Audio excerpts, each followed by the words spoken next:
திரு ஸ்டாலின் அடிக்கடி குறிப்பிடுகிறார்.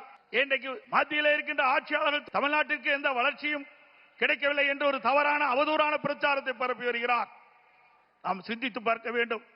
இன்றைக்கு மேடைக்கு வருவதற்கு முன்பு நம்முடைய பாரத பிரதமர் மாண்புமிகு நரேந்திர மோடி அவர்கள் 4400 கோடியை வளர்ச்சி திட்டங்களுக்காக கொடுத்துவிட்டு தான் இங்கே வந்து அமர்ந்திருக்கின்றார். ஒவ்வொரு முறையும் தமிழ்நாட்டுக்கு வருகின்ற பொழுது ஆயிரக்கணக்கான கோடியை ஒதுக்கி தமிழ்நாடுடைய வளர்ச்சிக்காக அவர் பாடுபட்டுக் கொண்டிருக்கின்றார்.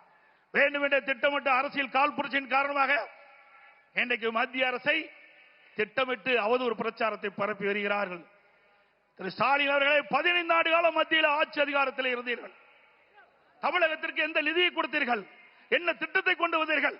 அதனால் தமிழக மக்கள் எந்த ஏற்றம் பெற்றார்கள் என்று உங்களால் சொல்ல முடியுமா? குடும்பத்தில் இருக்கின்ற உறுப்பினர்கள் மத்தியிலே அமைச்சராக வந்தார்கள், அதிகாரத்திற்கு வந்தார்கள், கொள்ளையடித்தார்கள்.